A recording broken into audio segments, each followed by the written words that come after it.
Tunawakaribisha Kuchizere TV. Hii ni saa ya kusikia neno la Mungu. Nyinyi nyote mko karibu, mko mbali, tunawakaribisha tusikie neno la Mungu. Karibuni sana. Amen. Mbahaye ikaze Kuchizere TV kugira ngo twumve neza ijambo ry'Imana. Uyu munsi Imana yashyize ku mutima umukozi w'Imana kugira ngo aritugezeho uyu munsi. Amen. Aridusangiza uyu munsi. Rero mwebwe mwese muri hafi na kure mwiyumve mikaze. Amazina ni yayandi murayazi nasanzwe ni Muhongerwa Grace, ndi umubyeyi ushima Imana, ibindi Yesu aduhana umugisha. Hanyuma tugiye gusenga, nitumara gusenga turumva ijambo ry'Imana. Amen. Mana data twese uri mu ijuru, ubwami bwawe nibuze. Hallelujah. Turagushimiye Kristo, Imana ishimwe. turagushimiye kuri Imana y'amahoro. Turagushimiye kuri umukozi w'umuhanga. Yeah. Turagushimiye kuri umwami mwiza. Turagushimiye kuri inshuti nziza. Haleluya. Hallelujah. Turagushimiye kuri umurengezi w'ubugingo bwacu. Ugira neza bugacya bukira, ineza yawe ntirondoreka. Yeah. Uri igitangaza, uratangaje. Imana ishimwe. Tugushimiye kubw'aya masaha Kristo, kutwemereye kongera kuza imbere yawe twebwe abajakazi bawe kugira ngo tuvuge ineza yawe, tuvuge imirimo y'amaboko yawe, tuvuge gukomera kwawe, tuvuge ubutsinzi bwawe. Imana ishimwe. Turagushimiye rero Uwiteka Nyiringabo Imana ko wakoze igikorwa cy'indashyikirwa kugira ngo tuboneke muri uyu mwanya mu izina rya Yesu Kristo. Rero tukiza imbere yawe Uwiteka Nyiringabo Imana, duhamagaye imbaraga z'Imana mu izina rya Yesu. Ubwami bwawe nibuze, ubwami bwawe nibuze, ubwa Satani burahunga mu izina rya Yesu Kristo. Kandi Uwiteka Nyiringabo Imana, turaritse Uwiteka Nyiringabo Imana, Imana n'umwuka wera, ubutatu butagatifu buze muri iri teraniro mu izina rya Yesu Kristo. Buze mu izina rya Yesu muri iyi mitima itegereje kumva ijambo ry'Imana mu izina rya Yesu Kristo. Reka utegure iyi mitima igiye kumva ijambo ry'Imana mu izina rya Yesu Kristo. Uyitegure kugira ngo yumve ijambo ry'Imana iturije muri wowe Yesu mu izina rya Yesu. Uko twamenye neza ko muri Yesu ariho hari ubuhungiro, ariho hari amahoro mu izina rya Yesu, ariho hari umunezero. Reka iri jambo rero rikora icyo waritumye mu izina rya Yesu. Reka ugiye kurivuga ntaba ari we mu izina rya Yesu. Reka avuga avugishijwe nawe. Kandi Uwiteka Nyiringabo Imana, iyi mitima igiye kuryumva Yesu yitunganye, wihumanuza amaraso ya Yesu yandi yamenekeye ku musaraba igorogota, ari ngo yakora urubanza rw'ibyaha rwose kugira ngo bumve ijambo ry'Imana bejejwe n'amaraso ya Yesu. Ngaho bana natwe uzutangirane natwe kandi uze gusozana natwe, tugusabye twizeye mu izina rya Yesu Kristo. Amen. Nguhaye ikaze kugira ngo ugabure iby'Imana yashyize ku mutima wawe. Abantu niwe bategereje. Karibu. Urakoze cyane kumpa ikaze. Yego. Tugiye gusoma ijambo ry'Imana. Turarisanga mu rwandiko rwa mbere Pawulo yandikiye Abatesalonike. Ni ibice 5, turasoma umurongo wa 24. Reka dusome mu izina rya Yesu. Haranditse ngo ibahamagara niyo kwizerwa no kubikora izabikora. Haleluya. Mwakire neza ijambo ry'Imana. Dushimiye Imana. Amazina yanjye ni Mutuyimana Rachel. Yego. Tugiye kumva ijambo ry'Imana. Ijambo ry'Imana tuzi neza ko rikiza. Ijambo ry'Imana rirahumanura. Ijambo ry'Imana niryo ryatumye tubaho. Haleluya. Imana yacu ni ishimwe. Ijambo ry'Imana tugomba kuryubaha. Ijambo ry'Imana tukamenya ko ari ryo, mbese niryo shingiro ry'ubuzima bwacu. Imana yacu ishimwe. Rero dusomye ijambo rivuga ngo ibahamagara niyo kwizerwa. Haleluya. Kandi ngo no kubikora izabikora. Ndagira ngo mbwire umuntu wese uri kutwumva, Imana ntabwo yaguhamagarira ubusa. Haleluya. Kandi ntabwo yaguhamagara izi yuko idashoboye. Ntibishoboka. Impamvu yaguhamagaye nuko izi yuko ishoboye byose.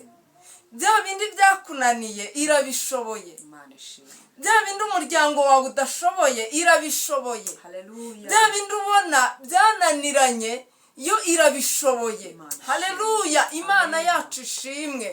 Bya bindi byananiwe gukorwa n'amashuri, hari igihe umuntu ashobora kwiga ariko akabura akazi, ariko Imana iyo yaje irabikora. Imana ishimwe. Imana yacu ishimwe. Yo yaje ntawe uyikoma mu nkokora. Ntawe uyikoma mu nkokora. Kandi icyo nyikundira ntabwo igikenera umuterankunga. Haleluya. Imana ishimwe. Imana ihabwa icyubahiro. uyu mwanditsi rero yandikira abatesalonike uyu Pawulo ngo ibahamagara niyo kwizerwa. Haleluya. Ubundi kugira ngo wizere umuntu nuko uzi yuko ashoboye. Haleluya. Haleluya. Amen. Imana yacu ishimwe. Amen. Rero niyo Imana nayo yaraduhamagaye. Niba yaraguhamagaye ngo unyure ahangaha, icyo usabwa nuko udatana, nukumvira. Nuramuka utannye inzira, icyo yaguhamagariye ntacyo uzigera ubona. Uzaba uhabanye nayo. Ariko Mana, gahunda nukumvira. Iyo topic y'uyu munsi. Kumvira. Haleluya. N'ijambo riravuga ngo kumvira biruta ibitambo, ariko ni nako kuri. Imana ishimwe. Ariko muri iyi minsi kumvira biragoye, biraruhije cyane, bitewe n'igihe abantu barimo, bitewe n'ibihe turimo muri iyi minsi bikomeye bikakaye.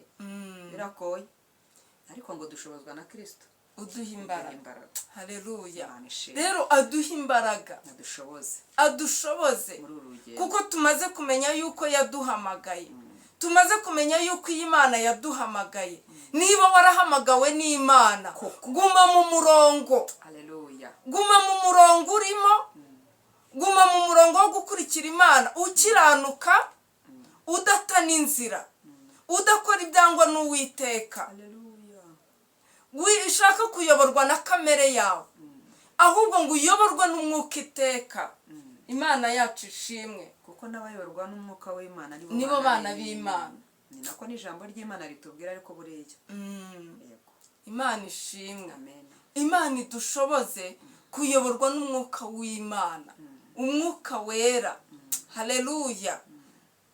Imana yacu himbazwe, kuko muri iki gihe hari byinshi biri kudutanisha inzira, hari byinshi biri gutuma abantu bava mu nzira, biri gutuma abantu batakaza kwizera. Ariko ndagira ngo nkubwire ko yaguhamagaye ari yo kwizera, kandi ngo umutima utizera Imana ngo ntushobora kunezeza Imana. Ujugunya amahoro yawo. Ni nako n'umuririmbyi yaririmbye. Si umuririmbira cyangwa ni ijambo ry'Imana? Ni umuririmbyi. Ujugunya amahoro yawo, kwizera ubundi. Burya ngo kwizera kurarema. Yego. Haleluya. Amen. Kwizera kurarema. Umuririmbyi wabiririmbye nayo iri mu ndirimbo. Ngo kwizera kuramenya, ngo kwizera ngo kurarema, ngo gushidikanya kumenya yuko. Sinzi ukuntu uwo muririmbyi yabiririmbye, ariko ndumva ari mu muririmbyi waririmbye gutyo. Ariko usibye no kuba ari n'umuririmbyi, ubundi n'ubusanzwe kwizera kurarema. Ariko noneho ngo hepfo havuga ngo no kubikora izabikora. Nuyizera, niwizera iyi Mana, no kubikora izabikora. Ariko ugomba kuyizera unakiranuka, ku gato no ku kanini.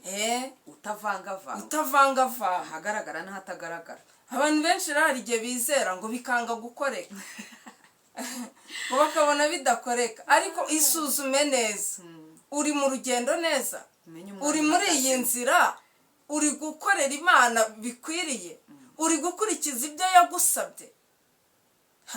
Gukurikira uyu mugabo biragoye. Erega ngo ni ukwiyanga. Ariko niba uri mu nzira nziza kandi ukaba ukiranuka, we wizere ibyakunaniye Imana irabishoboye. Ibyo umugabo wawe adashoboye, iyi Mana irabishoboye. Ibyo onkire wawe adashoboye, iyi Mana irabishoboye. Ibyo umuvandimwe wawe adashoboye, iyi Mana irabishoboye. Ibyo abaganga bananiwe, iyi Mana irabishoboye. Ndagira ngo nkubwire ko iyi Mana ishoboye byose, nta na kimwe irobanura. Haleluya. Nta na kimwe iyi Mana ijya inanirwa, byose irabishoboye. Wivuga ngo ishoboye kimwe ikindi irakinaniwe. Ifite imbaraga, byose irabishoboye. Haleluya. Imana yacu ishimwe. Icyo usabwa ni ukwizera kandi ugakiranuka, ngo dukiranuke ku gato no ku kanini. Haleluya. Imana yo mu ijuru idushoboze gukiranuka. Iyi Mana iduha imbaraga kuyikurikira uko bikwiriye. Ndagira ngo nkubwire muri ibi bihe bigoye, muri ibi bihe hariho abantu bari guteka imitwe benshi, muri ibi bihe hariho inzangano, umuntu arareba mugenzi we ntiyifuze ko yakabayeho, yabona ateye imbere bikamutera ishyari. ariko garukiraho niba wari ufite ishyari mu mutima wawe, niba wari ufite urwango mu mutima wawe, garukiraho Imana ikugirire neza, kuko twasomye ijambo rivuga ngo ibahamagara niyo kwizerwa no kubikora izabikora. Mbese izabikora uhagaze he? Uri he? Ko yaguhamagaye uri mu nzira nziza? Ko yaguhamagaye uri kuyikurikira uko bikwiriye? Cyangwa wowe urimo uratana ukinyurira iyindi nzira? Ndagira ngo nkubwire ngo garukiraho, Imana nawe ikugirire neza. Ibyo wabonaga byananiranye izi bikore nk'Imana, kuko ishoboye byose. Haleluya. Imana yacu ishimwe. Imana ishimwe.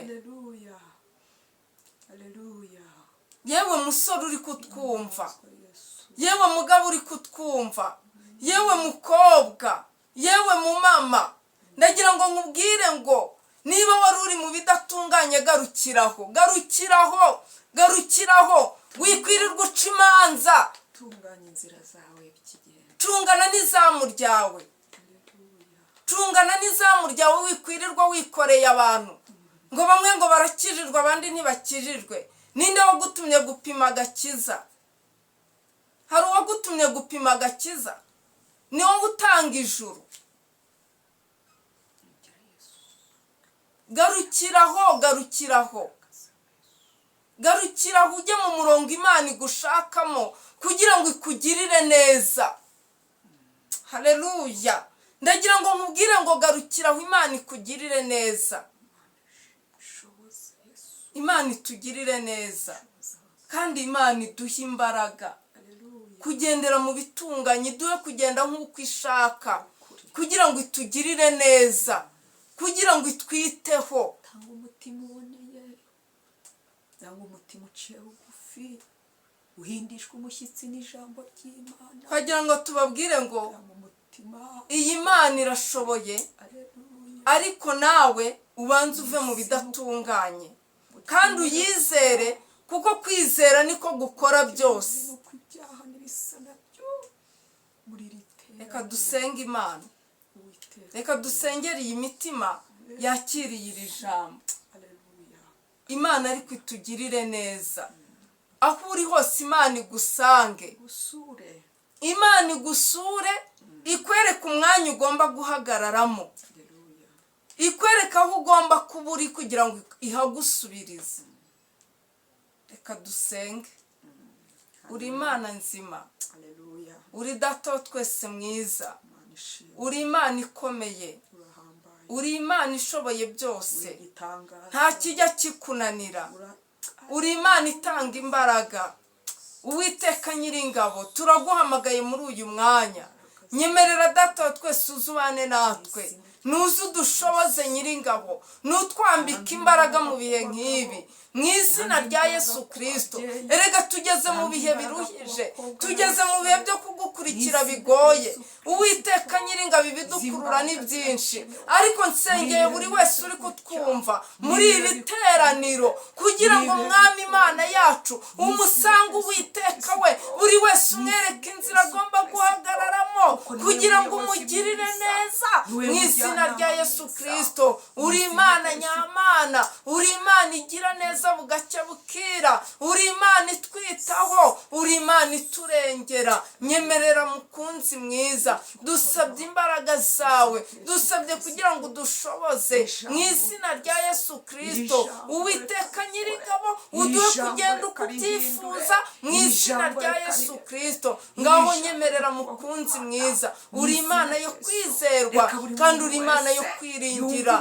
Mwami Imana yacu, ntawe kwiringiye ngo akorwe n'isoni mu izina rya Yesu Kristo. nta wakwizeye ngo umukozi isoni. ngaho nyemerera mukunzi mwiza ukomeze ubane natwe, ukomeze ubane na buri wese wumvise iri jambo mu izina rya Yesu Kristo. ntirice mu gutwi ngo rihinguke mu kundi, ahubwo Uwiteka Nyiringabo Imana ribe iryo guhindura mu izina rya Yesu Kristo. Mana icyubahiro kibe cyawe.